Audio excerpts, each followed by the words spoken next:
Assalamualaikum warahmatullahi wabarakatuh. Halo semuanya, jumpa kembali dengan saya, Kang Restu. Apa kabar kalian semua? Semoga kalian selalu sehat, baik dan tentunya dimudahkan segala urusannya oleh Tuhan Yang Maha Esa. Amin amin ya rabbal alamin. Oke, seperti biasa kali ini Kang Restu akan menceritakan sebuah kisah horor.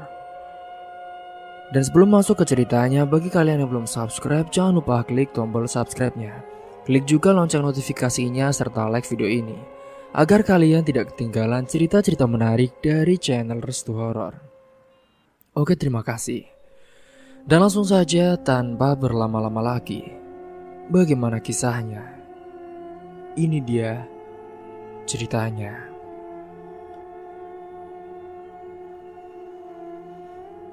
Aminah, seorang gadis desa yang sederhana, mulai mengabdi di rumah Pak Ustadz Amar sejak berusia 15 tahun. Ia berasal dari keluarga miskin yang tinggal di sebuah desa terpencil, yaitu desa Konogiri. Kehidupannya berubah ketika orang tuanya yang merupakan kenalan keluarga Ustadz Amar, kini dia memutuskan untuk mengirimnya ke kota. Ayah dari Ustadz Amar yang telah almarhum, dahulu pernah menjadi guru bagi salah satu anggota keluarga Aminah, yaitu ayahnya yang juga sudah almarhum. Sehingga hubungan tersebut pun membuat Aminah mendapat kesempatan untuk bekerja di rumah Ustadz Amar. Di rumah itu Aminah menjalani hari-harinya dengan berbagai pekerjaan rumah tangga, seperti memasak, membersihkan rumah, mencuci pakaian dan juga membantu tugas-tugas yang lainnya. Meski demikian, ia tidak merasa pekerjaan tersebut sebagai beban, melainkan sebagai kewajiban yang harus ia jalani demi membantu keluarganya. Aminah tidak pernah mengenyam pendidikan formal setelah lulus dari sekolah dasar. Sebaliknya, ia menggunakan waktunya untuk bekerja dan sekaligus mengaji di bawah bimbingan Ustadz Anwar. Sementara di desa, ibunya yang merupakan seorang janda berjuang keras untuk memenuhi kebutuhan hidup dengan menjual bubur kacang hijau berkeliling. Pendapatannya sangat terbatas sehingga hidup mereka pun penuh dengan keterbatasan. Adik laki-laki Aminah yang masih kecil, berusia 4 tahun juga membutuhkan perhatian dan biaya untuk tumbuh besar. Hal inilah yang mendorong Aminah untuk bekerja di kota, berharap bisa meringankan beban dari keluarganya. Hari-hari Aminah dimulai sejak subuh. Ia bangun lebih awal untuk menyiapkan sarapan bagi keluarga Ustadz Amar. Setelah itu ia melanjutkan dengan tugas-tugas lainnya seperti menyapu halaman, mencuci piring dan juga membersihkan kamar. Meski pekerjaannya terlihat sederhana, ia melakukannya dengan penuh dedikasi. Pak Ustadz Amar dan keluarganya menghargai kerja keras Aminah, meskipun mereka memberikan pekerjaan yang cukup banyak kepadanya. Mereka juga memperlakukan Aminah dengan baik. Ustadz Amar sering memberikan nasihat kepada Aminah agar selalu bersyukur dan juga ikhlas dalam menjalani hidup. Selain pekerjaan rumah tangga, Aminah juga aktif dalam kegiatan keagamaan yang diadakan di rumah tersebut. Setiap malam ia mengikuti pengajian yang dipimpin oleh Ustadz Amar.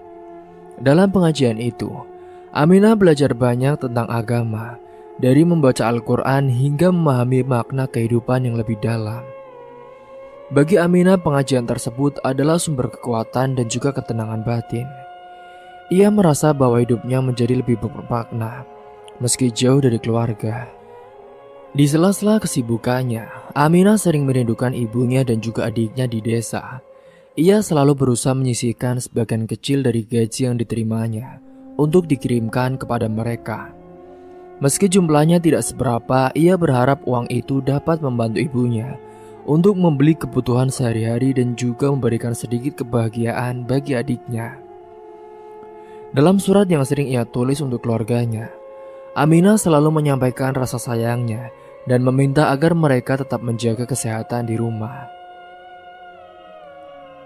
Waktu terus berlalu dan Aminah mulai terbiasa dengan kehidupan barunya di rumah Ustadz Amar. Namun jauh di lubuk hatinya, ia menyimpan impian besar untuk dapat membahagiakan ibunya, serta memberikan pendidikan yang lebih baik untuk adiknya. Aminah percaya bahwa dengan bekerja keras dan doa, ia dapat mewujudkan impian tersebut.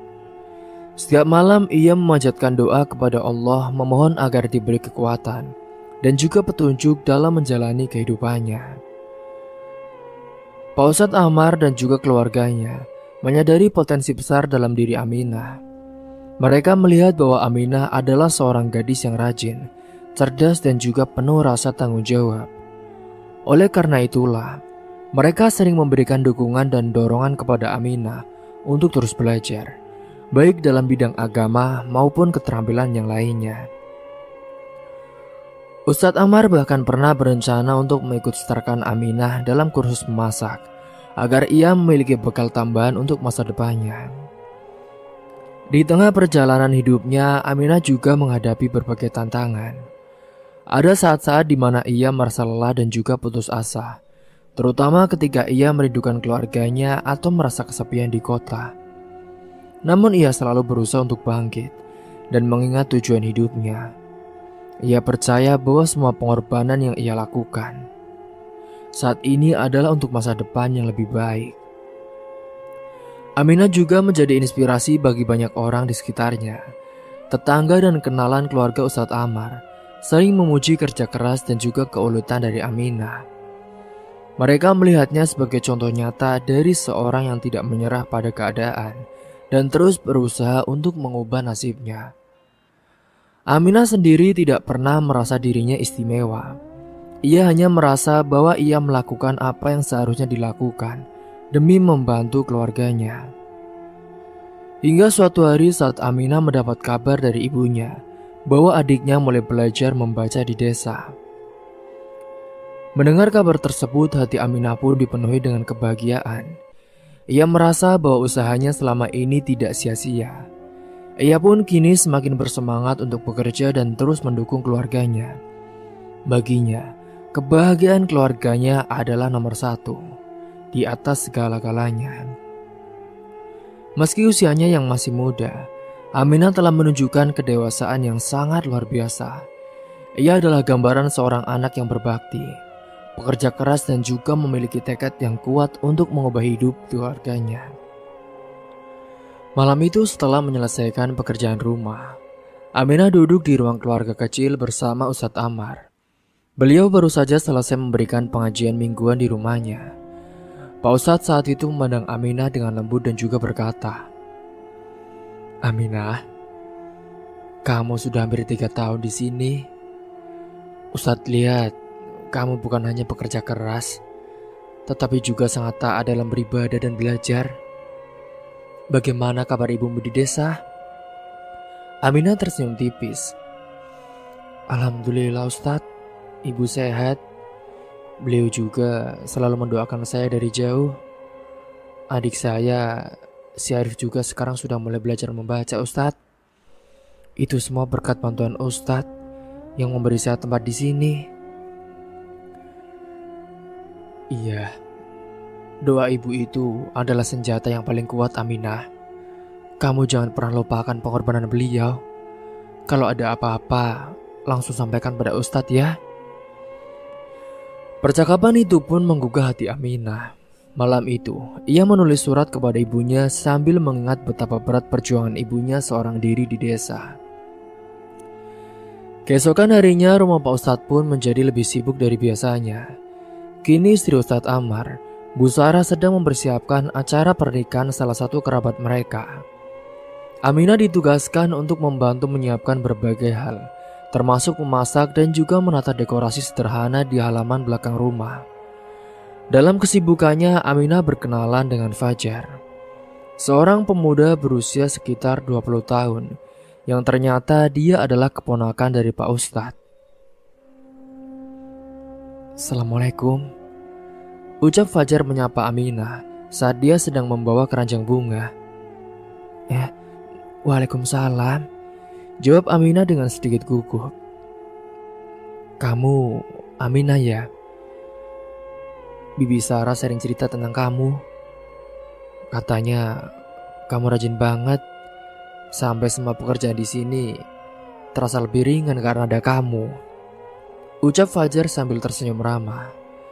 Aminah pun merasa pipinya memanas saat itu. Enggak kok Mas Fajar. Saya cuma melakukan apa yang seharusnya saya kerjakan, Mas.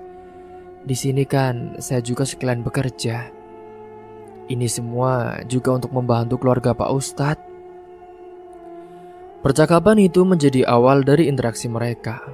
Fajar yang sedang menempuh pendidikan tinggi di kota sering terlihat membantu keluarga Pak Ustadz ketika ada acara besar. Ia juga sering memuji hasil masakan Aminah dan bahkan tak segan-segan belajar beberapa resep dari Aminah. Beberapa minggu berlalu, hubungan Aminah dan Fajar pun menjadi semakin akrab. Singkatnya, suatu sore saat mereka sedang membersihkan pekarangan, Fajar bertanya, "Aminah, kalau nanti kamu punya kesempatan untuk memilih hidupmu sendiri, apa yang ingin kamu lakukan?" Aminah terdiam sejenak. "Saya ingin membantu ibu saya membuka warung kecil di desa, Mas. Dengan begitu, ibu tidak perlu lagi keliling menjual bubur kacang hijau. Saya juga ingin Arif bisa sekolah sampai tinggi." Fajar mengangguk saat itu. "Masya Allah, impianmu yang sederhana tapi sangat besar artinya. Aku yakin kamu pasti bisa mewujudkannya. Kamu punya semangat yang luar biasa, Aminah." Kata-kata Fajar membuat Aminah merasa dihargai. Namun ia juga sadar akan jarak sosial yang memisahkan mereka. Baginya Fajar adalah seorang pemuda berpendidikan tinggi, sementara dirinya hanyalah gadis desa yang bekerja sebagai asisten rumah tangga. Di tengah kehidupannya yang mulai stabil, datanglah kabar yang mengguncang hati Aminah. Saat itu ibunya jatuh sakit dan tidak bisa berjualan. Surat dari seorang tetangga di desa memberitahukan bahwa penghasilan mereka semakin sulit dan adiknya mulai kekurangan gizi. Aminah pun menangis di kamarnya malam itu, merasa tidak berdaya untuk membantu keluarganya. Sementara Pak Ustadz yang mengetahui kabar tersebut, dia memanggil Aminah ke ruang tamu. "Aminah, Ustadz dengar ibumu sakit. Kamu harus pulang ke desa untuk menjenguknya. Sudah, kamu jangan pikirkan soal pekerjaan. Ya, tapi Ustadz, bagaimana pekerjaan di sini? Tapi kan, saya juga harus dapatkan uang. Saya juga takut merepotkan keluarga Ustadz." Bu Sarah yang duduk di sebelah Ustadz Amar pun tersenyum dengan lembut. "Aminah, kamu jangan khawatir, nak. Kami akan mengurus semuanya. Kesejahteraan keluargamu jauh lebih penting sekarang." Mendengar itu pun Aminah merasa beban di dadanya sedikit terangkat. Hingga keesokan harinya ia berangkat ke desa dengan membawa uang yang ia tabung selama ini, serta bantuan juga tambahan untuk membantu pengobatan dari ibunya. Setibanya di desa, Aminah disambut dengan pelukan hangat dari ibunya yang tampak kurus dan juga lemah. Sementara Arif adiknya juga tampak sangat senang ketika melihat kakaknya sudah pulang. "Kak, ibu sakit, Kak, karena terlalu banyak bekerja. Padahal aku sudah bilang supaya ibu harus istirahat, Kak. Tapi ibu tidak mau mendengarkan," ucap Arif dengan mata berkaca-kaca. "Iya, Dek. Jangan khawatir ya. Kakak di sini sekarang. Kita akan membantu ibu bersama-sama." Selama beberapa minggu, Aminah merawat ibunya dengan penuh kasih sayang. Ia juga menggunakan uang yang biasa ia gunakan untuk membeli bahan makanan bergizi dan juga membayar pengobatan ibunya. Melihat ibunya perlahan membaik, Aminah merasa sedikit lega. Namun di balik perjuangan itu, Aminah dihadapkan pada dilema. Jika ia tetap di desa, ia tidak akan bisa membantu keuangan keluarga sebesar yang ia lakukan di kota. Sementara di sisi lain, meninggalkan ibunya yang belum sepenuhnya pulih terasa sangat berat baginya. Hingga suatu hari saat Aminah sedang duduk di beranda rumahnya, Fajar datang ke desa bersama Ustadz Amar. Mereka membawa kabar yang mengejutkan Aminah. "Aminah, Kami punya kabar baik untukmu, kata Ustadz Ammar dengan senyum.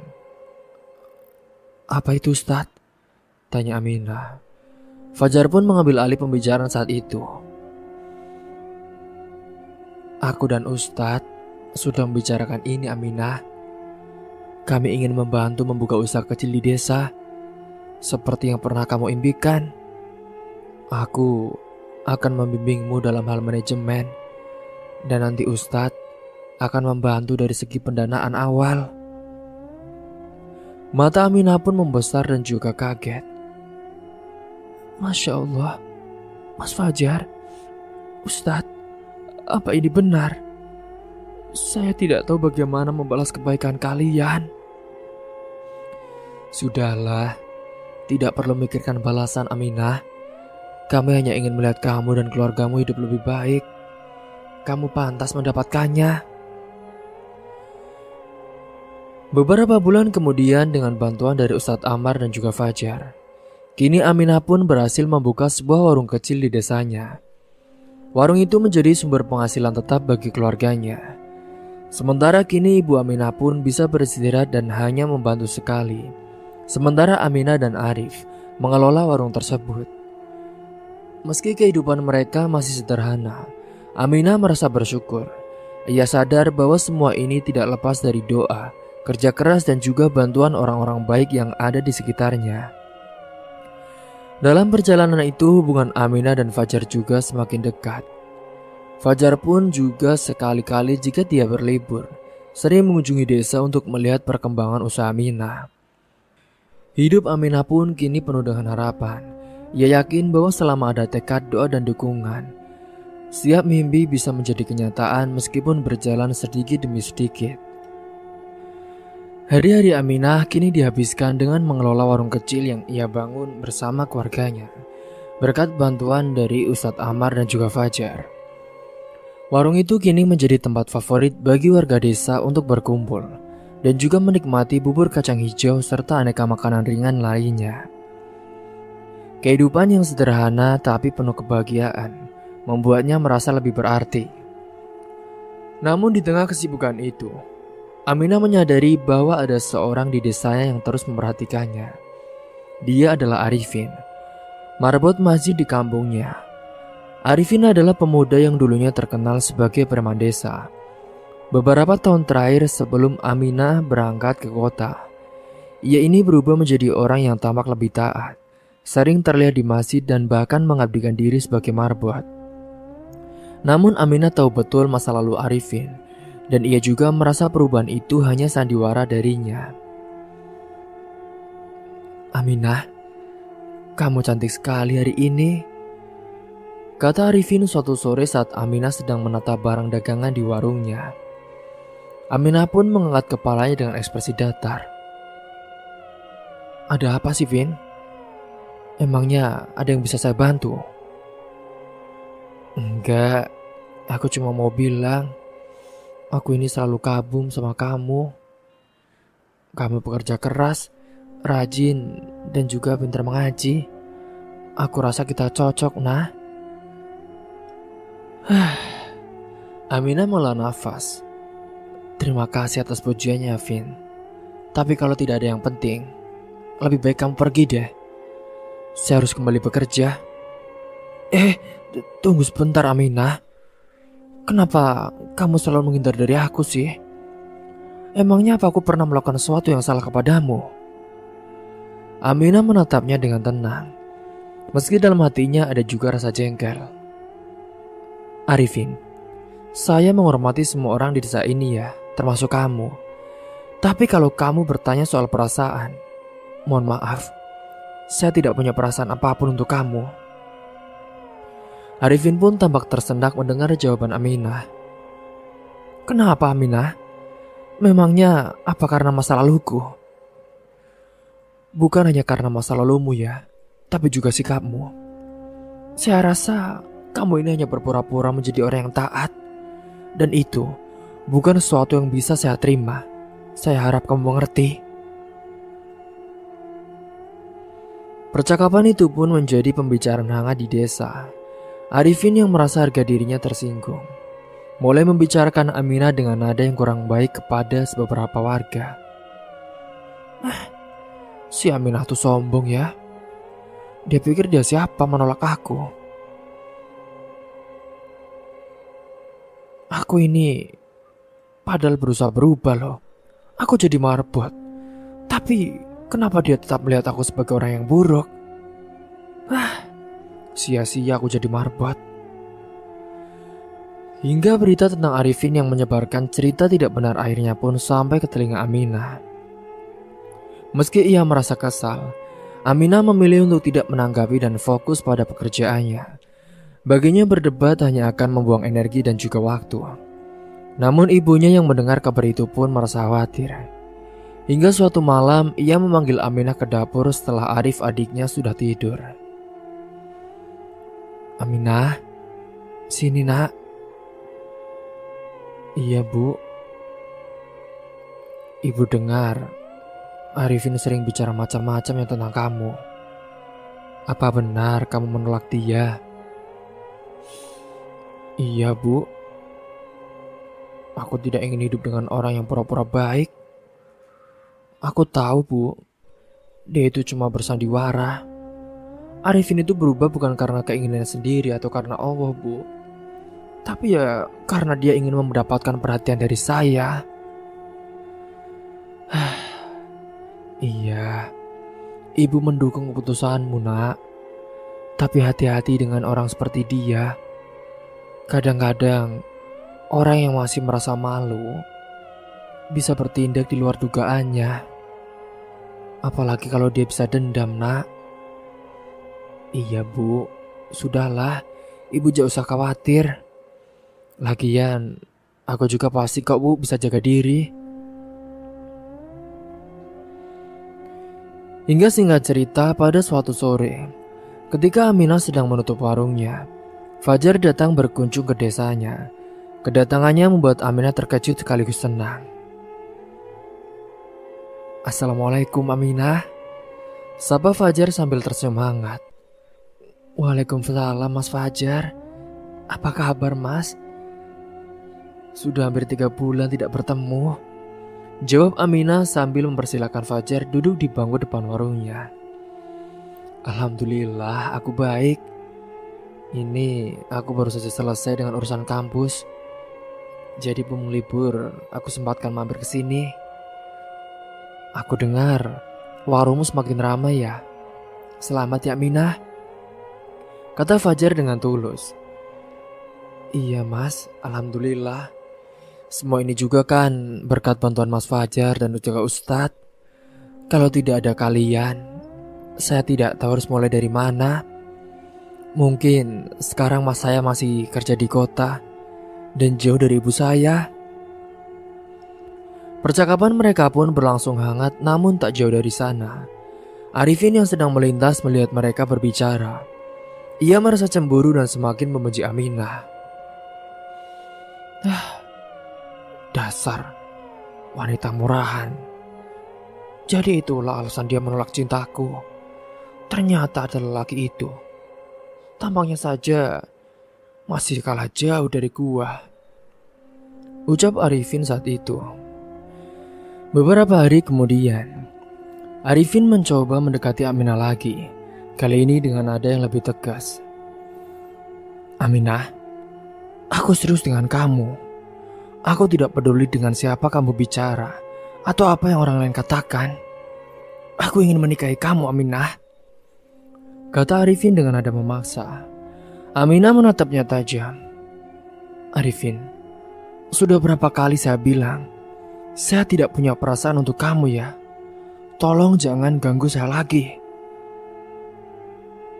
Kamu pikir kamu siapa ya Aminah? Selalu menolak aku terus. Aku ini sudah berubah demi kamu. Kalau kamu benar-benar berubah, itu seharusnya untuk dirimu sendiri, bukan untuk orang lain. Dan perubahan yang tulus itu tidak perlu dibuktikan dengan memaksa orang lain untuk menerimamu, jawab Aminah dengan tegas. Arifin tampak kesal saat itu, tetapi ia tidak bisa membalas kata-kata Aminah. Ia pun pergi dengan wajah marah padam dan juga dendam. Beberapa hari setelah itu, Fajar kembali mengunjungi warung Aminah. Kali ini ia membawa kabar baik. Aminah, aku punya ide untuk membantu usaha warungmu berkembang. Bagaimana kalau kita tambahkan menu baru? Atau buat sistem pemesanan untuk pelanggan di desa sekitar? Wah, itu ide yang bagus, Mas. Tapi saya belum tahu bagaimana caranya, Mas. Jadi, kita bisa diskusikan bersama. Nanti, aku akan bantu sebisa mungkin. Lagi pula kan, mumpung aku masih libur, aku senang melihat kamu berhasil. Kedekatan serta percakapan itu pun membuat Aminah semakin yakin bahwa Fajar adalah sosok yang tulus dan ingin membantunya tanpa pamrih. Sementara itu, Arifin semakin merasa tertekan. Ia menyadari bahwa perasaannya kepada Aminah tidak akan pernah terbalas, dan ia pun mulai introspeksi diri. Hingga suatu malam ia datang ke masjid dan merencanakan untuk balas dendam kepada Aminah. Sementara di sisi lain, hidup Aminah terus berjalan. Warungnya semakin berkembang, ibunya kini sepenuhnya pulih dan adiknya pun mulai rajin membantu di warung. Sementara itu hubungan Aminah dan Fajar juga semakin dekat. Sementara malam hari itu, setelah selesai membersihkan masjid, Arifin duduk di sudut gelap halaman masjid. Pikiran buruk pun berkecamuk di benaknya. Ia merasa dendam kepada Aminah yang telah menolak cintanya berkali-kali. Terlebih saat dia melihat Aminah semakin akrab dengan Fajar. Dalam hatinya ia bertekad untuk membuat Aminah dihina dan dijauhi, bahkan oleh Fajar sekalipun. Lihat saja kok Aminah. Aku akan membuat dia menyesal telah meremehkanku. Gumam Arifin sambil mengepalkan tangannya. Ia kemudian memutuskan untuk melancarkan rencana licik. Ia mencari seorang temannya Didi yang dikenal sering terlibat dalam hal-hal gelap di kota. Arifin menemui Didi di sebuah warung kecil yang terletak di pinggir jalan. Didi, gue butuh bantuan lo, kata Arifin tanpa basa-basi. Didi pun menyeringai. Bantuan apa, Vin? Kalau urusannya ilegal, lo tau tarif gue kan? Arifin mengangguk. Udah, tenang aja. Ini gue butuh obat bius dan seorang yang bisa gue bayar buat acting. Lo ngerti kan maksud gue? Didi mengangkat alis tapi tidak bertanya lebih jauh. Gampang lah. Tapi ini gak murah ya, Vin. Gue butuh uang di muka. Tanpa ragu Arifin pun menyerahkan beberapa lembar uang kepada Didi. Sisanya gue bayar setelah rencana ini selesai. Lo atur semuanya. Didi mengangguk. Oke, kasih gue waktu 2 hari. Semuanya bakal gue siapkan. Hingga singkat cerita 2 hari kemudian, Didi memberikan paket kecil berisi obat bius kepada Arifin, beserta seorang pria bernama Jaka yang akan membantunya melancarkan rencana jahat itu. Dia ini bisa dipercaya, Vin. Lo tinggal kasih perintah, dan nanti dia pasti bakal ikutin kata lo, kata Didi sambil memperkenalkan Jaka. Arifin menjelaskan rencananya dengan detail kepada Jaka. Ia ingin menjebak Aminah, membuatnya pingsan menggunakan obat bius, dan kemudian merekam video yang seolah-olah menunjukkan Aminah sedang bermesraan bersama seorang pria di dalam sebuah kamar. Dengan begitu, Arifin pun berharap reputasi Aminah hancur dan warga desa akan menjauhinya. Haha, Aminah gak bakal bisa bersih dari aib ini. Sementara Fajar, dia juga pasti bakal ninggalin Aminah, ujar Arifin dengan senyum licik. Suatu sore saat Aminah sedang sibuk melayani pelanggan di warung, Arifin datang dengan wajah ramah yang dibuat-buat.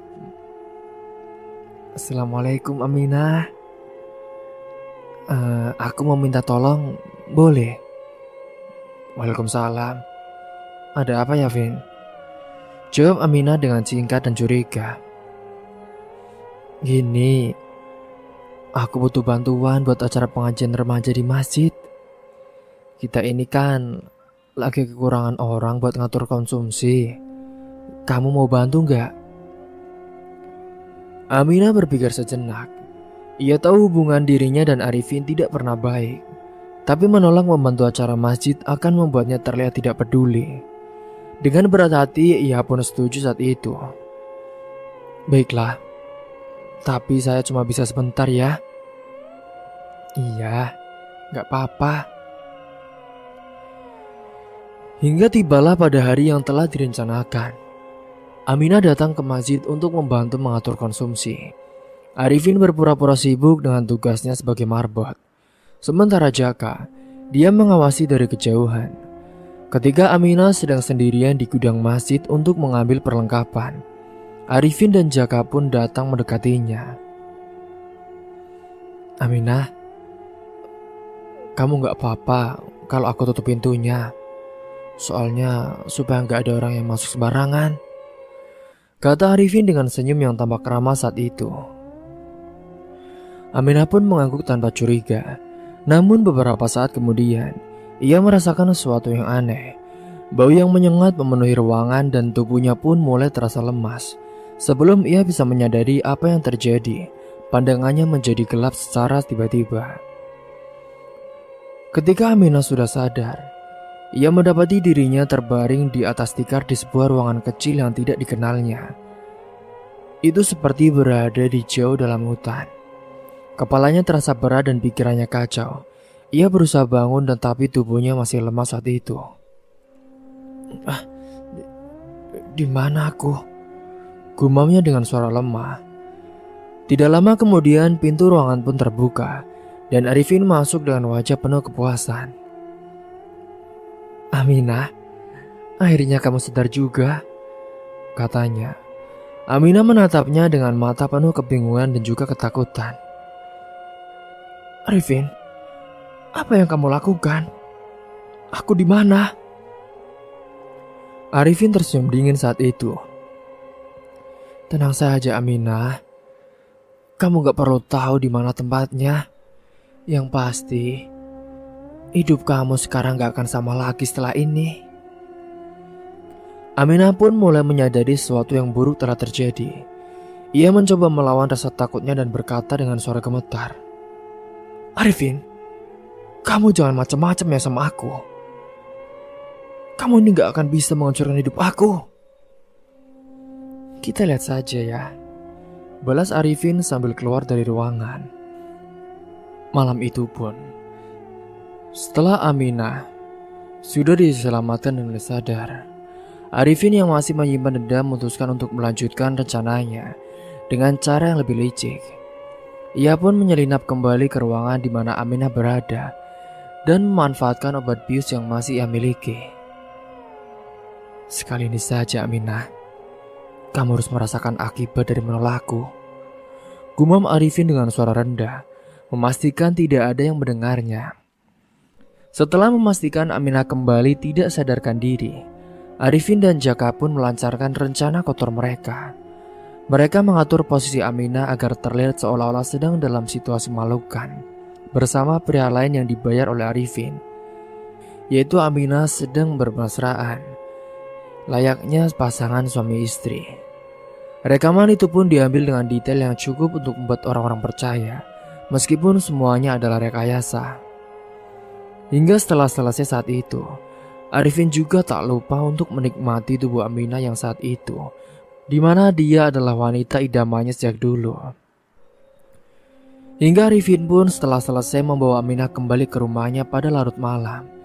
Ia sengaja meninggalkan Aminah di depan warungnya agar terlihat seolah-olah Aminah baru saja pulang.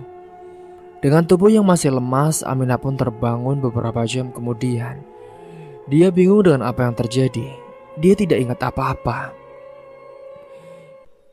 Hingga pada keesokan harinya pun, Desa Gempar, sebuah video beredar di ponsel warga menampilkan Aminah dalam situasi yang memalukan.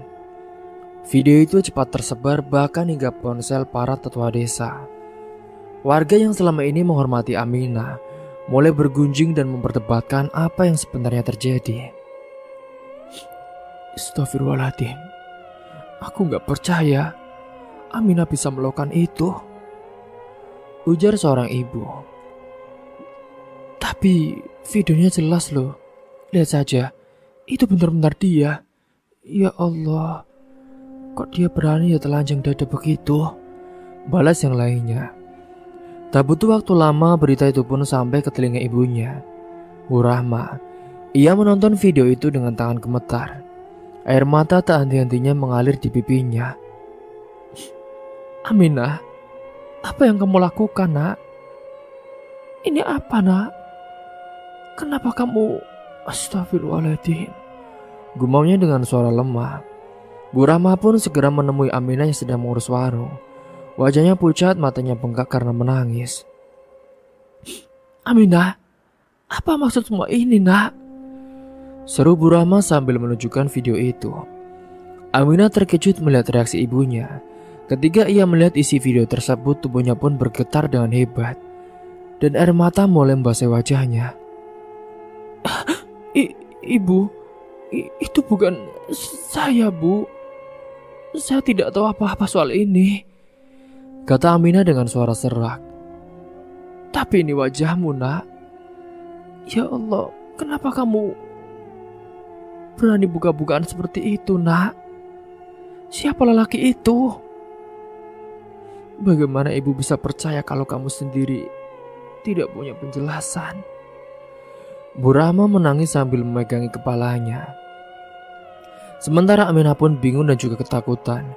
Ia tahu dirinya tidak bersalah, tapi kenyataan bahwa videonya beredar pun membuat segalanya menjadi lebih sulit. Sementara ia yang tidak ingat apapun, dan saat dia sedang pergi ke toilet, dia juga merasakan sakit di bagian kemaluannya. Itu akibat terjadi semalam di mana Arifin melakukan hal-hal tak senonoh. Bahkan kabar ini juga pun telah sampai ke telinga Fajar. Ia yang selama ini mendukung Aminah merasa tidak percaya bahwa gadis yang ia kagumi bisa melakukan hal seperti itu. Namun daripada langsung mempercayai gosip, Fajar pun memutuskan untuk mencari tahu kebenarannya. Aminah gak mungkin melakukan itu. Aku kenal dia, kata Fajar kepada dirinya sendiri sembari menonton video tersebut. Fajar pun pergi menemui Aminah di warungnya saat itu. Ketika ia tiba, Aminah terlihat sangat tertekan. Warung pun yang biasanya ramai kini sepi karena warga mulai menjauhi Aminah. Semua warga merasa tidak menyangka Aminah adalah gadis yang dulu bekerja di salah satu ustadz terkenal. Kini dia malah melakukan hal-hal yang tak wajar. Aminah, ucap Fajar dengan lembut. Aminah pun mengangkat wajahnya yang penuh dengan air mata. Mas Fajar, saya tidak tahu harus berkata apa, Mas. Saya tidak melakukan apa yang ada di video itu. Saya bersumpah demi Allah. Fajar menatap Aminah dengan serius. Aku percaya kepadamu, Aminah. Tapi astagfirullah, kita harus membuktikan kalau ini semuanya fitnah. Kamu harus kuat. Rasanya aku juga tidak terima melihat tubuhmu ini tersebar di mana-mana. Aminah pun menangis mendengar dukungan dari Fajar. Namun di saat yang sama ia merasa cemas karena kini reputasinya sudah hancur di mata banyak orang. Sementara itu di sisi lain Arifin merasa puas dengan hasil perbuatannya. Ia melihat warga desa mulai menjauhi Aminah, dan Fajar pun terlihat lebih hati-hati saat mendekati Aminah. Namun ia tidak menyadari bahwa tindakannya itu bahkan akan mulai mencurigakan. Beberapa warga pun yang tahu tentang perubahan Arifin selama ini merasa ada yang aneh. Mereka juga ada yang mulai menghubungkan Arifin dengan kejadian tersebut. Karena beberapa hari sebelumnya, Arifin ini memang terlihat sering berbicara dengan pria asing di desa. Hingga setelah kejadian itu pun, Arifin datang bak pahlawan kepada Aminah. Dia menemui Aminah mencoba memberikan dukungan. Dan dia tetap memaksa Aminah memintanya agar dia mau menikah dengannya. Dengan berdalih bahwa dia akan menerima Aminah dengan apa adanya. Aminah, kamu sabar ya. Meskipun semua orang membencimu, Tapi aku akan tetap mencintaimu, Aminah, ucap Arifin kepada Aminah. Saat itu Aminah hanya terdiam di warungnya. Dia tidak bisa berkata apa-apa. Yang ada di pikirannya adalah siapa orang di balik semua itu. Aminah, kamu sabar. Kamu mau kan nikah sama aku? Ucap Arifin sekali lagi. Saat itu Aminah pun menjawab, Arifin, saya mohon ya, kamu jangan ganggu aku dulu. Diriku sedang tidak enak. Dan aku sedang stres. Aku hampir gila gara-gara semua ini. Aku harap kamu mengerti, Arifin. Hingga singkatnya saat itu, saat beberapa marbot masjid lain yang sedang membersihkan masjid, mereka ada yang menemukan obat bius di dalam kantor gudang masjid. Di sana dia pun mulai mencurigai dengan hal-hal yang terjadi di desanya. Karena Aminah bilang dia tidak mengingat apapun saat itu yang kejadian itu terjadi. Hingga saat itu para warga pun yang juga mulai curiga. Akibat kemarin-kemarin Arifin juga berbicara dengan orang-orang asing. Sementara Arifin juga adalah marbot yang sering membersihkan ketika di malam hari. Hingga singkatnya saat itu, Arifin pun mencoba diinterogasi. Saat diinterogasi, Arifin mencoba bersikap tenang. Saya tidak tahu apa-apa soal video itu, Pak. Tapi, kenapa kemarin ada yang menemukan obat bius di tempat kamu biasa bersih-bersih? Namun saat itu, setelah mendengar jawaban dari Arifin pun, kepala desa tidak begitu saja percaya. Arifin, kemarin juga beberapa warga melihat kamu berbicara dengan pria asing sebelum ini terjadi. Ditambah dengan halal obat bius itu yang ditemukan. Kalau kamu tidak jujur, nanti konsekuensinya akan lebih berat. Arifin pun mulai gugup, tapi ia tetap bersikeras bahwa dirinya tidak terlibat. Namun sebuah kesalahan kecil pun membuat kebohongannya terungkap. Jaka pria yang ia bayar untuk membantu, dia juga ketahuan membawa sisa obat bius di kantongnya saat dia datang ke desa untuk mengambil bayaran dari Arifin. Ketika dia diinterogasi oleh warga, Jaka pun akhirnya mengaku bahwa ia dibayar oleh Arifin untuk menjebak Aminah. Ia menceritakan semua detail rencana tersebut, termasuk bagaimana mereka merekam video dan membuatnya terlihat seolah-olah Aminah melakukan hal tidak senonoh dengan Arifin dan juga dengan dia. Dia juga mengucapkan bahwa dialah Arifin yang melakukan hal-hal itu sebenarnya, tapi tidak tervideo. Pengakuan Jaka menjadi bukti kuat untuk membersihkan nama Aminah. Kepala desa pun segera memanggil semua warga untuk mengadakan pertemuan darurat. Di depan semua orang, Jaka mengulang pengakuannya. Sementara Arifin hanya bisa menundukkan kepala. Wajahnya merah karena malu saat itu. Setelah semua fitnah terungkap, kini Aminah pun merasa lega meskipun luka di hatinya masih terasa. Ia tahu bahwa aibnya sudah tersebar dan hidupnya kini tidak akan sama lagi. Tapi berkat dukungan dari Fajar dan juga keluarganya membuatnya lebih kuat. Aminah, kamu sudah melalui banyak hal. Aku akan selalu ada untuk mendukungmu. Meskipun video tubuhmu sudah tersebar di mana-mana menjadi aib, tapi dari lubuk hatiku, aku masih mau menerima kamu. Aku ingin menikahi kamu, Aminah, ucap Fajar sambil menggenggam tangan Aminah. Terima kasih, Mas Fajar. Saya juga mau menikah dengan Mas. Saya tidak tahu, Mas, bagaimana harus membalas kebaikan Mas Fajar, jawab Aminah dengan senyum yang mulai kembali menghiasi wajahnya. Hingga singkatnya saat itu, setelah Aminah menerima tawaran nikah dari Fajar, kini hidup Aminah pun perlahan kembali normal. Warungnya kembali ramai dan ia belajar untuk memaafkan orang-orang yang pernah meragukannya.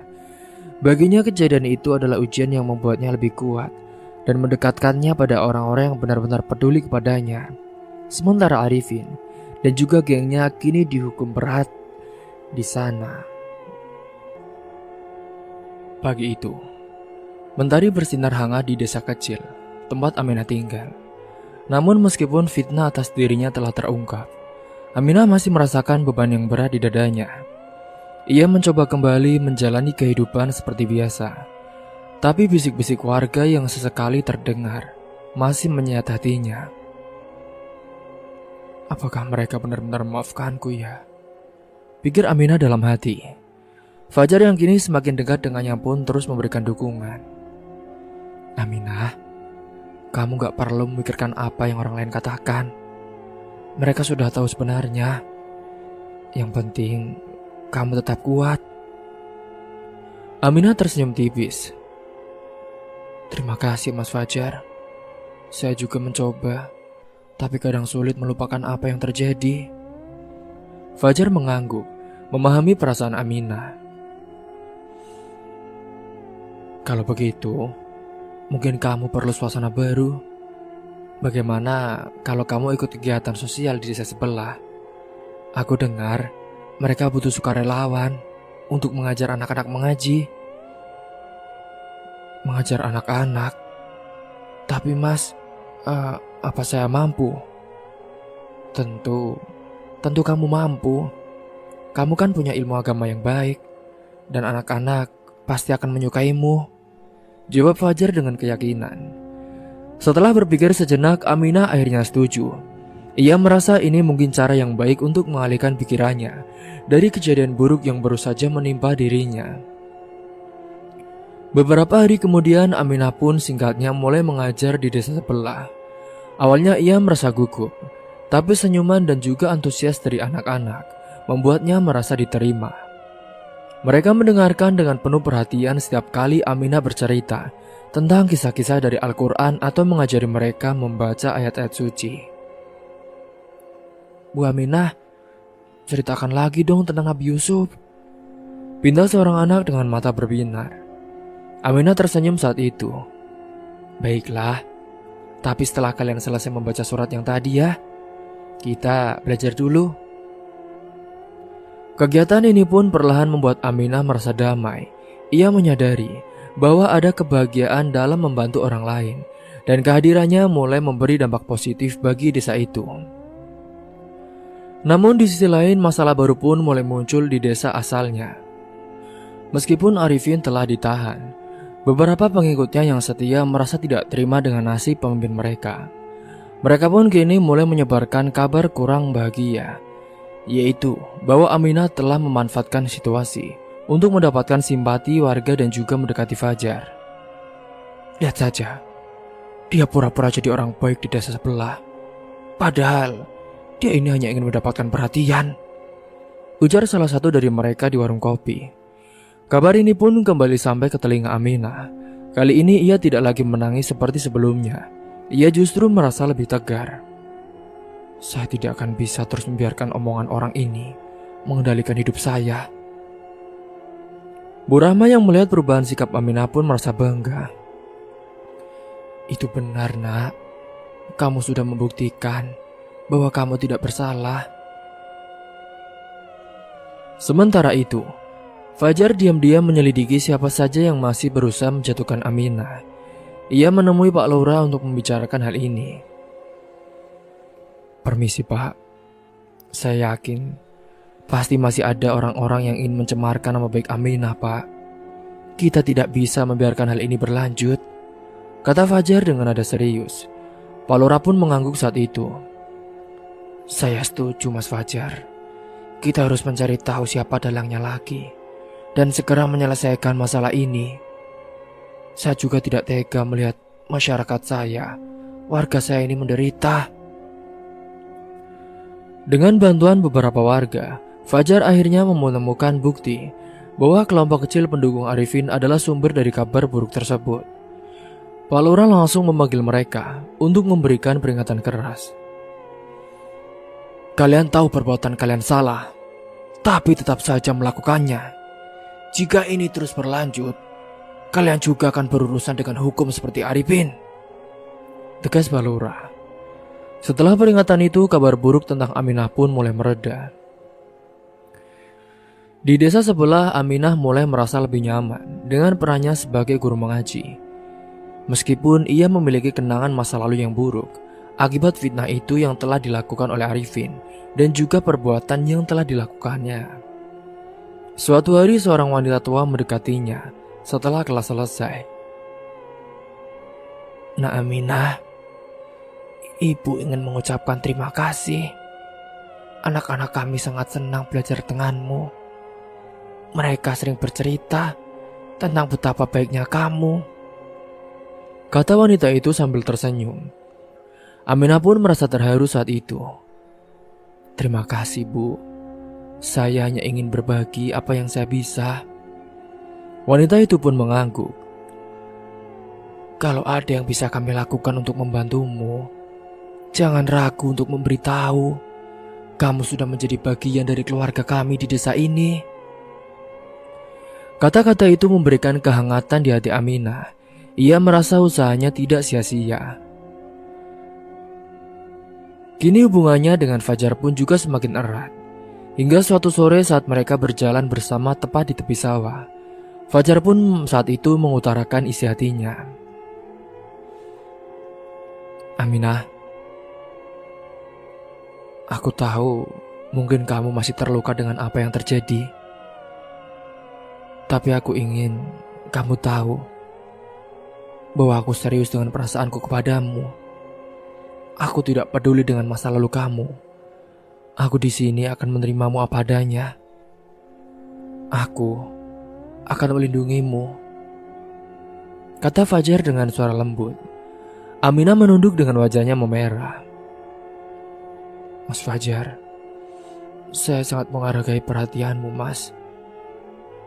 Tapi saya butuh waktu untuk memastikan hati saya siap menerima. Saya juga sebenarnya masih malu. Saya kotor, Mas," ucapnya dengan menangis. Fajar pun saat itu menjawab dengan tersenyum. "Iya, aku akan menunggumu, Aminah. Yang penting kamu tahu bahwa aku selalu ada untukmu. Sudah, kamu jangan bersedih." Kata-kata Fajar memberikan ketenangan bagi Aminah. Ia mulai melihat masa depan yang lebih cerah, meskipun jalannya tidak selalu mulus. Dalam beberapa bulan, kehidupan Aminah pun mulai benar-benar berubah. Ia sekarang tidak hanya menjadi guru yang disukai di desa sebelah, tetapi juga mulai menerima undangan dari desa lain untuk mengajar. Hal ini tentu membuatnya semakin percaya diri bahwa dirinya masih memiliki banyak hal baik yang bisa diberikan kepada dunia. "Aminah, saya dengar kemarin ada pesantren di kota yang sedang membutuhkan guru seperti kamu. Kamu juga kan dulu menjadi santriwati dari Ustadz Amar. Beliau adalah orang terkenal dan dia adalah penerus pondok yang hebat. Mungkin ini juga bisa menjadi langkah baru," kata Pak Lurah suatu hari. Aminah pun terkejut mendengar tawaran itu. Ia merasa bersyukur atas kesempatan yang datang, tapi juga merasa berat meninggalkan desanya. "Tapi Pak, apa saya pantas dengan masa lalu saya yang sudah kotor ini, Pak? Saya sudah dinodai oleh orang-orang yang tak bertanggung jawab." "Sudah, masa lalu biarkanlah menjadi masa lalu, kenangan buruk. Hidup itu kan terus berjalan ke depan, jadi kamu harus menatapnya dengan baik. Lupakan masa lalu dan tetap semangat untuk menggali masa depan." Singkatnya, setelah berdiskusi dengan Fajar dan juga ibunya, Aminah pun memutuskan untuk mengambil tawaran dari Pak Lurah. "Bu, saya dapat tawaran dari Pak Lurah, Bu. Katanya ada pondok pesantren di kota yang membutuhkan guru ngaji seperti aku, Bu. Nanti aku juga akan meminta izin dan meminta nasihatnya kepada Ustadz Amar." "Iya, Nak. Pergilah. Ibu yakin kamu akan membawa kebanggaan untuk keluarga kita." Aminah duduk di ruang tamu rumahnya saat itu, menatap kosong pada cangkir teh yang belum disentuh. Fajar duduk di sampingnya memberikan keheningan yang mendukung. Singkatnya, hari itu Aminah memutuskan untuk meminta nasihat dari Ustadz Ammar terkait tawaran mengajar di pesantren yang ada di kota. Namun di balik niatnya, ia juga merasa ada beban yang mengganjal di hatinya. Mas Fajar, saya tidak yakin mas, apakah saya pantas menerima tawaran ini? Ucap Aminah perlahan. Fajar menoleh ke arahnya. Kenapa tidak Aminah? Kamu kan sudah menunjukkan bahwa kamu mampu mengajar dan bisa membawa manfaat bagi banyak orang. Tapi saya takut mas, aib saya. Apa yang terjadi waktu itu? Kalau ada yang mengetahuinya di pesantren, kalau andainya ada wali murid yang mengetahuinya, bagaimana mas? Bagaimana kalau mereka malah merasa malu menerima saya? Fajar mengerti dengan apa yang dirasakan Aminah. Aminah, semua orang tahu kamu tidak bersalah. Kejadian itu juga bukan salahmu kan? Sudah, jangan biarkan dosa orang lain menghentikan langkahmu untuk kebaikan. Allah tahu mana yang benar dan mana yang salah. Meskipun Fajar berusaha untuk memberikan pengertian kepada Aminah, keraguan Aminah pun tetap besar. Akhirnya kini mereka sepakat untuk menemui Ustadz Ammar pada keesokan harinya. Singkatnya pada keesokan harinya, Aminah dan Fajar tiba di rumah Ustadz Ammar yang sederhana namun asri. Ustadz Ammar menyambut mereka dengan senyum ramah. Masya Allah, Aminah, Fajar, silakan masuk, kata Ustadz Ammar sambil mempersilahkan mereka duduk. Setelah berbasa-basi sejenak, Aminah pun mulai menyampaikan kegelisahannya. Ustadz, saya datang untuk meminta nasihat Ustadz. Saya mendapat tawaran mengajar di pesantren kota. Tapi saya bingung. Saya merasa tidak pantas Ustadz. Ustadz Ammar menatap Aminah dengan penuh perhatian. Nah Aminah, apa yang membuatmu merasa tidak pantas? Bukankah ini kesempatan baik untuk berbagi ilmu dan juga kebaikan? Aminah menunduk dengan air matanya mulai mengalir. Iya Ustadz, tapi saya malu. Karena kejadian itu saya merasa kotor. Saya takut jika aib saya terbongkar di pesantren, nama baik pesantren akan tercemar Ustadz. Ustadz Ammar menghela nafas saat itu. Aminah, kejadian yang menimpamu adalah ujian, bukan kesalahanmu. Allah Maha mengetahui kebenaran, dan orang-orang yang bijak akan melihatmu sebagai korban bukan pelaku. Allah juga masih memberikan keselamatan untuk dirimu. Alhamdulillah, kamu tidak hamil, ucapnya dengan lirih. Tapi Ustadz, bagaimana jika fitnah itu kembali muncul? Bagaimana jika orang-orang di pesantren tidak mau menerima saya? Kamu harus percaya pada rencana Allah. Jika pesantren itu adalah tempat yang tepat untuk dirimu, Allah akan melindungimu dari keburukan. Lagi pula, apa yang terjadi padamu bukanlah sesuatu yang harus kamu tanggung sendiri. Kita semua tahu kamu tidak bersalah. Fajar yang sejak tadi diam akhirnya pun berbicara. Iya Ustadz, saya juga yakin Aminah bisa memberikan banyak manfaat di pesantren itu. Tapi saya juga mengerti ketakutannya. Bagaimana jika kami mendiskusikan ini dulu dengan pemimpin pesantren, agar semuanya jelas sejak awal? Ustadz Ammar pun mengangguk saat itu. Iya, itu ide yang bagus Fajar. Aminah, jika kamu ingin, aku bisa menemanimu bertemu dengan pimpinan pesantren itu. Kita bisa bicarakan segalanya dengan jujur. Karena kan kejujuran adalah kunci untuk membangun kepercayaan. Aminah mengusap air matanya dan mengangguk dengan pelan. Iya Ustadz, saya akan mencobanya. Terima kasih ya Ustadz. Beberapa hari kemudian Aminah ditemani Fajar dan juga Ustadz Amar serta Pak Lurah pergi ke pesantren yang memberinya tawaran. Mereka disambut oleh pimpinan pesantren, yaitu seorang pria tua dengan wajah teduh bernama Kiai Mahfud. Masya Allah, selamat datang Aminah. Ustadz Amar, monggo, silakan duduk, ujar Kiai Mahfud dengan senyum ramah.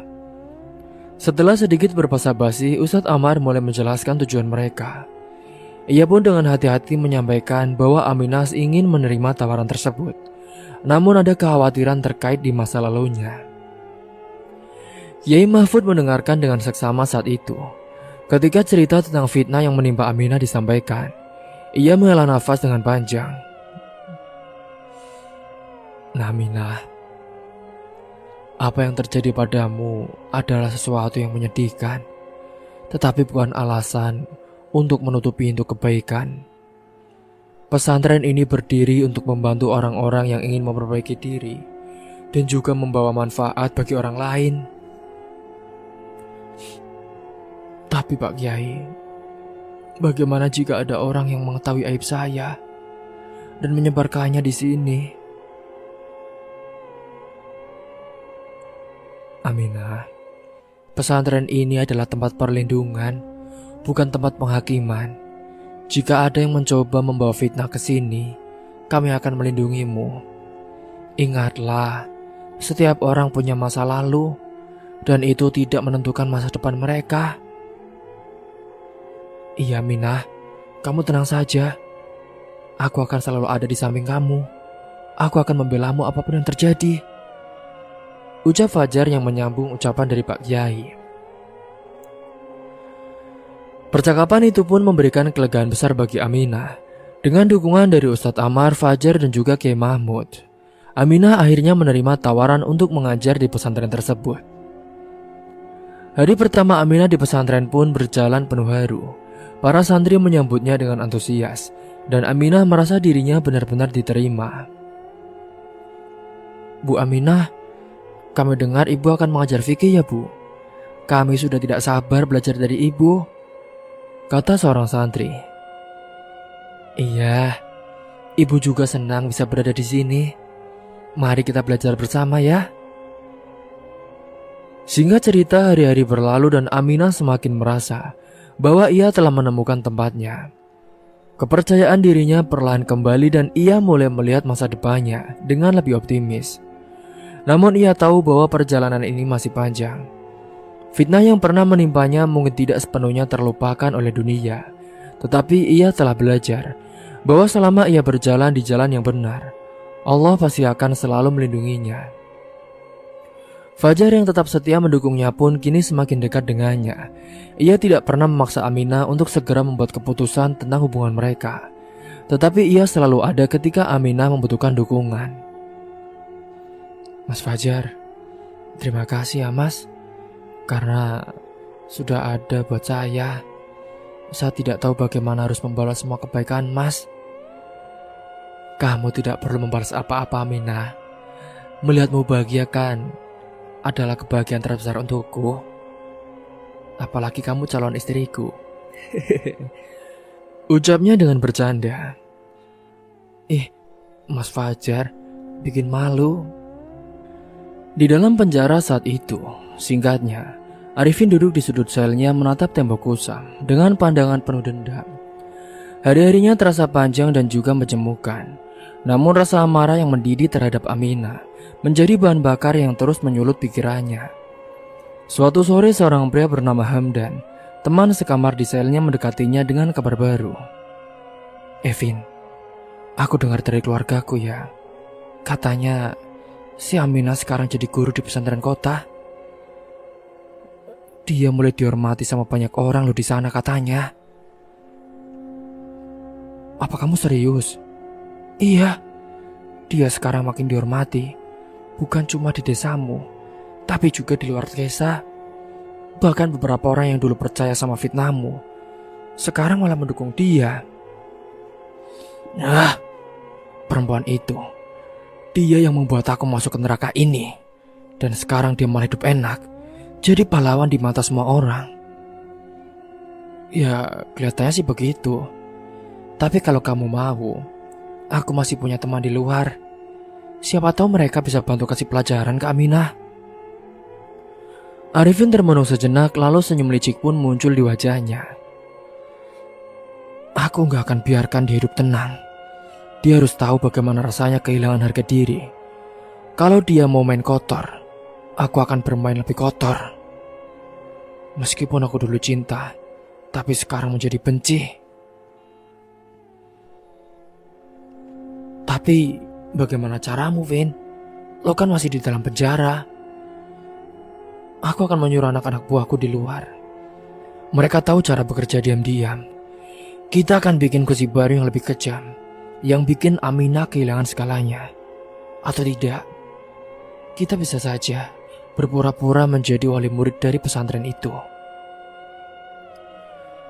Sementara saat itu di luar penjara, kelompok kecil yang masih loyal kepada Arifin mulai menerima pesan darinya melalui perantara Hamdan.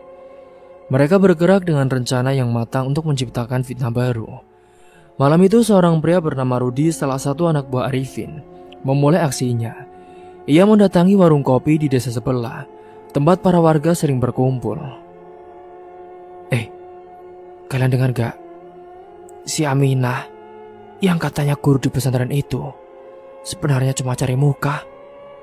Ada kabar dia punya hubungan gak baik sama salah satu ustadz di sana.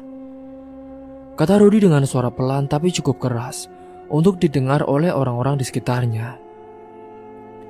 Warga yang mendengarnya pun mulai berbisik-bisik. Mas, itu serius mas? Kok bisa sih mas? Iya pak, bu, katanya sih begitu. Aku dengar-dengar dia dapat perlakuan khusus karena dekat dengan ustadz itu. Tapi ya itu masih cuma kabar burung bu, bukan resmi, masih simpang siur. Jawab Rudi pura-pura netral. Namun seperti api kecil di ladang kering, kabar itu pun dengan cepat menyebar. Beberapa minggu kemudian Aminah mulai merasakan perubahan di sekitar pesantren. Beberapa wali santri yang sebelumnya ramah mulai memandangnya dengan tatapan mencurigakan. Bisikan-bisikan terdengar setiap kali ia lewat. Hingga suatu pagi, Kiai Mahfud pun memanggil Aminah ke ruangannya. Nah Aminah, ada sesuatu yang perlu kita bicarakan. Baik Kiai, ada apa ya Kiai? Gini, Bapak dengar beberapa kabar kurang baik tentang dirimu. Ada yang mengatakan bahwa kamu punya hubungan tak wajar dengan salah satu ustadz di kampung ini. Bapak tahu itu tidak benar, tapi Bapak ingin memastikan kalau kamu baik-baik saja menghadapi ini. Astagfirullahaladzim Kiai, demi Allah, itu tidak benar. Saya tidak pernah melakukan apapun yang melanggar Kiai. Saya hanya mengabdi, mempeng. Iya, Bapak percaya kepadamu Aminah. Tapi fitnah ini sudah mulai mempengaruhi pandangan beberapa orang di sini. Kita harus mencari cara untuk meredamnya sebelum semuanya membesar. Aminah menunduk dengan air matanya pun mulai mengalir. Kenapa Kiai? Kenapa saya selalu menjadi sasaran fitnah? Apa saya tidak berhak untuk hidup tenang? Aminah, cobaan ini adalah ujian dari Allah. Orang-orang yang tabah menghadapi fitnah akan mendapatkan ganjaran besar. Namun aku juga tidak ingin kamu menanggung ini sendirian. Kita harus mencari tahu siapa yang menyebarkan kabar ini. Sementara itu di desa asal Aminah, Fajar mendengar kabar tentang fitnah baru ini. Ia pun segera menemui Aminah di pesantren. Aminah, Mas dengar apa yang terjadi. Kamu gak sendiri. Mas janji Mas akan cari tahu siapa di balik ini semua.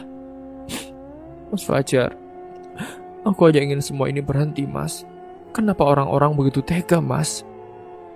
Kamu sabar ya. Mas pasti akan pastikan mereka tidak lagi mengganggu hidupmu. Ini janji dari Mas.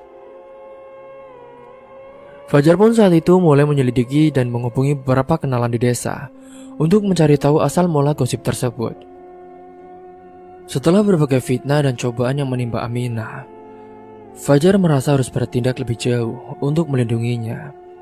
Bukan hanya sebagai teman tetapi sebagai seorang yang ingin memastikan bahwa Aminah tidak lagi menjadi korban. Fajar merenung panjang sebelum akhirnya mengambil keputusan besar. Ia akan menikahi Aminah. Ia tahu ini adalah langkah terbaik untuk menjaga martabat Aminah dan juga menepis semua kabar buruk yang terus menghantuinya. Singkatnya beberapa hari kemudian, hari itu Fajar ditemani oleh Ustadz Amar dan juga Kiai Mahfud pergi ke rumah Aminah untuk berbicara langsung dengan ibunya. Suasana di ruang tamu rumah Aminah terasa tegang, namun ketulusan terlihat jelas di mata Fajar. "Ibu, saya datang ke sini dengan niat baik, Bu. Saya ingin meminta izin dan restu untuk menikahi Aminah." Ibu Aminah yang duduk dengan wajah lelah namun penuh perhatian, dia pun tampak terkejut.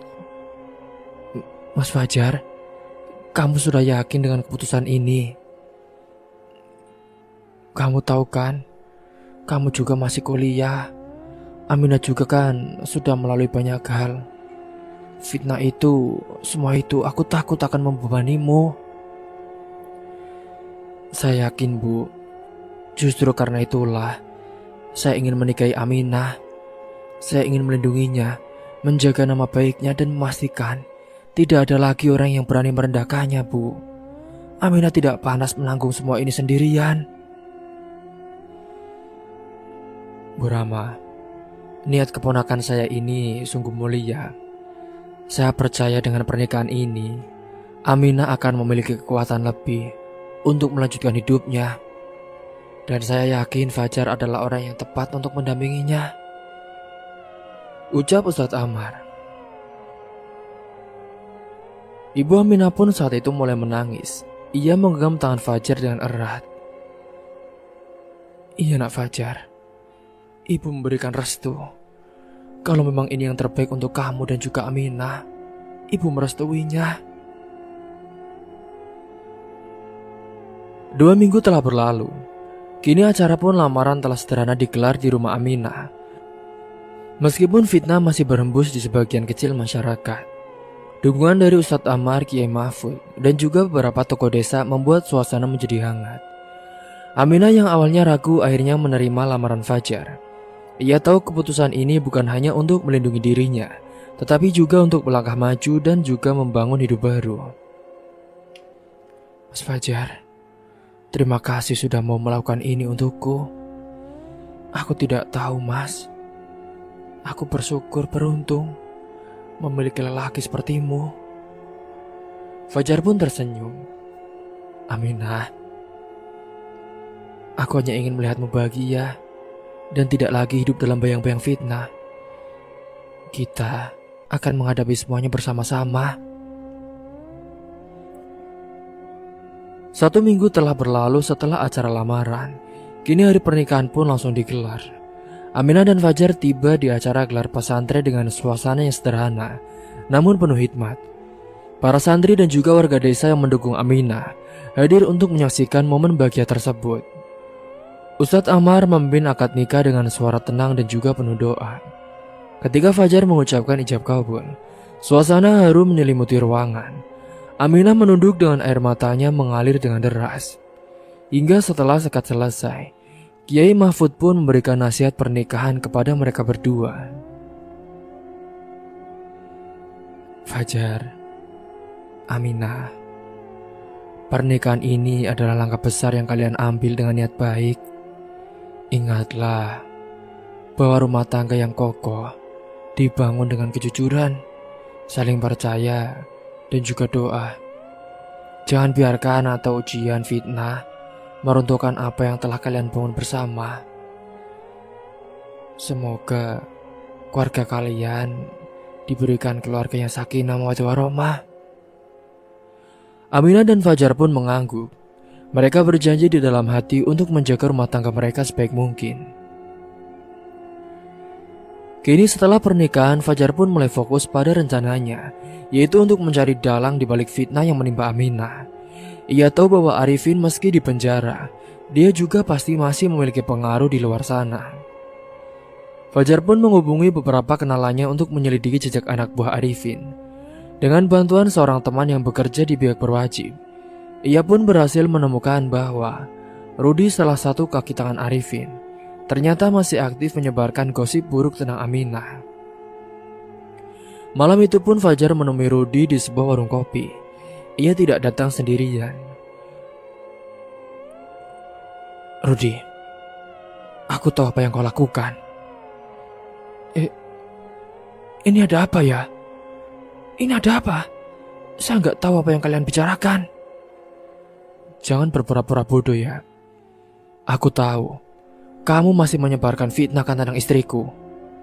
Kau pikir aku akan diam saja? Sekarang tidak akan yang pernah bisa untuk mengganggu istriku lagi, karena Aminah sekarang sudah di dalam pelukanku." Beberapa orang yang ada di sekitar pun mulai memperhatikan percakapan itu. Salah satu dari mereka berkata, "Saudara Rudy, kalau memang benar kamu yang telah menyebarkan fitnah, kamu harus bertanggung jawab. Karena akibat dari fitnah kamu, nama baik pondok pesantren menjadi tercemar, dan kamu juga sudah mencemarkan nama baik Aminah. Kamu harus dihukum." "Tapi maafkan saya, Pak. Maafkan saya. Saya kan cuma menjalankan perintah." "Kamu tidak hanya mencemarkan nama baik Aminah ya, tapi kamu juga sudah menghancurkan hidupnya. Mulai sekarang aku tidak akan tinggal diam. Kamu harus merasakan apa yang dirasakan oleh bosmu, Arifin. Ayo ikut aku." Malam itu setelah Rudy mengaku kepada Fajar dan juga orang-orang yang ada di situ, dia pun memutuskan untuk menyerahkan Rudy ke pihak berwajib. Rudy yang merasa panik, ia sadar bahwa jika ia masuk penjara, maka hidupnya akan hancur. "Aku gak mau di penjara. Aku harus kabur," pikir Rudy dalam kepanikan. Saat Fajar dan juga beberapa menghubungi pihak kepolisian, Rudy tiba-tiba melarikan diri dari warung itu. Mau kemana kamu? Kejar!" Fajar dan beberapa pria segera mengejarnya. Rudy berlari sekuat tenaga melewati jalan-jalan kecil di desa. Malam yang gelap membuat pandangannya terbatas, tapi ia pun terus berlari tanpa memperhatikan sekeliling. Dalam kepanikannya itu, Rudy tidak menyadari bahwa ia berlari menuju jalan utama desa yang ramai dengan kendaraan. Di persimpangan, sebuah sepeda motor hendak berbelok. Rudy yang sedang berlari kencang pun tidak sempat menghindar dan menabrak motor itu dengan keras. Tubuh Rudy yang terpental ke tengah jalan. Namun belum sempat ia bangkit, sebuah mobil yang melaju dari arah samping tidak sempat mengerem dan menghantam tubuhnya dengan keras. Suara benturan itu pun membuat semua orang di sekitar jalan terhenti. Pengendara motor dan sopir mobil segera turun untuk melihat keadaan Rudy yang tergeletak di aspal, bersimbah darah dan juga sudah kritis. Fajar dan warga yang mengejarnya tiba di lokasi dengan nafas terengah-engah. Mereka semua terkejut melihat Rudy sudah dalam kondisi mengenaskan. Cepat panggil ambulans!" Malam itu pun Rudy segera dilarikan ke rumah sakit dengan luka yang sangat parah. Dokter dan perawat langsung menangani keadaannya. Namun kondisinya kritis. Kini tubuhnya mengalami cedera berat, termasuk patah tulang dan juga pendarahan internal. Fajar yang ikut ke rumah sakit pun bersama beberapa warga hanya bisa berdiri di luar ruang gawat darurat, menunggu kabar dari dokter. Setelah beberapa jam, seorang dokter keluar dari ruang operasi dengan wajah serius. Dia sudah kritis. Kami juga hanya bisa berharap dia mungkin bisa bertahan beberapa jam lagi. Fajar masuk ke ruang rawat Rudy. Ia mendapati pria itu terbaring lemah di ranjang, dengan selang oksigen terpasang di hidungnya.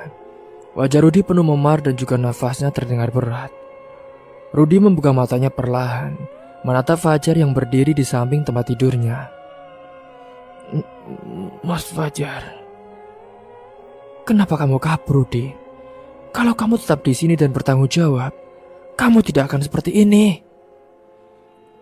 Aku takut, Mas.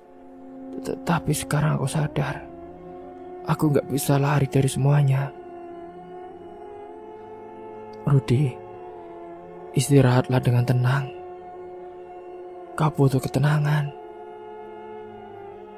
Mas, ada sesuatu yang harus kamu tahu. Semua fitnah ini dari Arifin. Dia dalangnya. Dia yang menyuruh aku, Mas, untuk menghancurkan Aminah, istri Mas. Dia harus merasakan apa yang kurasakan. Rudy pun mengangguk dengan pelan. Dengan nafas yang semakin lemah, ia menutup matanya untuk terakhir kalinya. Kematian Rudy menjadi kabar besar di desa. Banyak yang bersimpati atas nasib tragisnya. Namun di sisi lain, kematiannya juga membuka jalan untuk mengungkap semua kejahatan yang direncanakan oleh Arifin. Fajar segera melapor pengakuan terakhir Rudy kepada pihak berwajib. Dengan bukti baru, Arifin yang sedang menjalani hukuman di penjara dijerat dengan tuntutan tambahan atas tindakannya sebagai otak di balik fitnah terhadap Aminah, dan juga sudah membuat Rudy meninggal dunia akibat perbuatannya. Setelah semuanya berakhir, kini Aminah dan Fajar pun akhirnya bisa menjalani hidup mereka dengan lebih tenang. Pernikahan mereka menjadi pondasi untuk membangun masa depan yang lebih baik. Meskipun bayangan masa lalu kadang masih menghantuinya. Aminah, semua ini sudah selesai. Sekarang, Arifin tidak akan bisa mengganggu hidup kita lagi. Dia sudah dipindahkan ke penjara yang sudah jarang orang ke sana. Iya, Mas, terima kasih karena selalu ada untukku. Kalau bukan karena kamu, aku tidak tahu apakah aku bisa melewati semua ini. Iya sayang, kita melewati ini bersama. Dan aku janji, Mas akan melindungimu apapun yang terjadi. Sementara di dalam penjara, Arifin kini menjalani hari-harinya dengan penuh penyesalan. Hukuman tambahan yang dijatuhkan kepadanya membuatnya semakin kehilangan harapan. Namun di dalam hatinya ia masih merasa dendam terhadap Aminah dan juga Fajar. Ia menyimpan kemarahan yang mendalam, meskipun ia tahu bahwa semua rencananya telah gagal. Sementara di penjara barunya, setelah dia dipindahkan ke tempat penjara yang lebih mengerikan, kini hari-harinya malah diisi dengan tekanan, baik mental maupun fisik. Ia sering dihina, dicemooh, bahkan dipukuli oleh napi lain yang tidak segan-segan menunjukkan ketidaksukaan mereka. Hingga suatu malam, di sudut gelap blok tahanan, beberapa napi mendekati Arifin. Mereka adalah kelompok napi yang terkenal keras dan tidak segan-segan menggunakan kekerasan untuk menunjukkan dominasi mereka.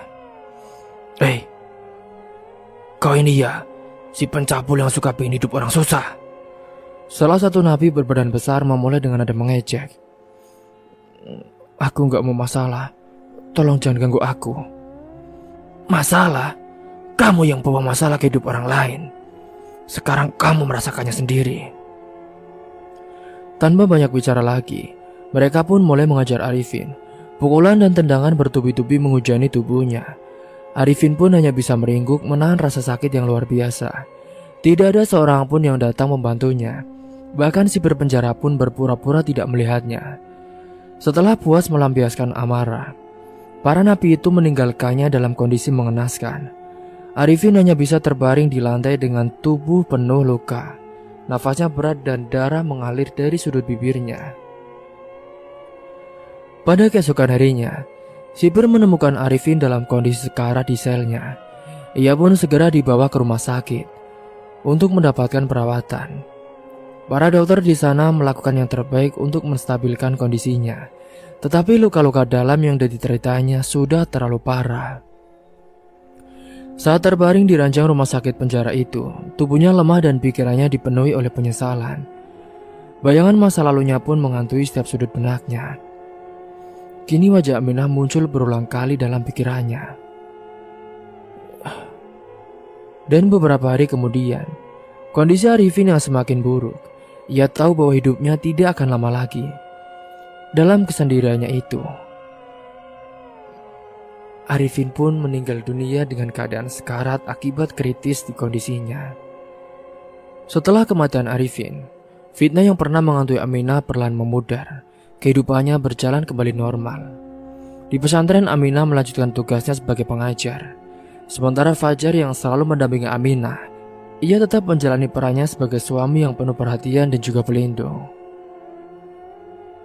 Akhirnya dari kisah ini menjadi pengingat bahwa kebenaran akan selalu menang dan setiap kejahatan pasti akan mendapatkan balasannya. Semoga kita semua bisa mengambil hikmah dan pelajaran dari kisah ini. Mungkin itu saja yang dapat saya sampaikan. Kurang lebihnya mohon maaf apabila ada salah kata ataupun ucapan yang kurang berkenan bagi kalian semua. Sampai jumpa di cerita selanjutnya. Akhir kata, wassalamualaikum warahmatullahi wabarakatuh.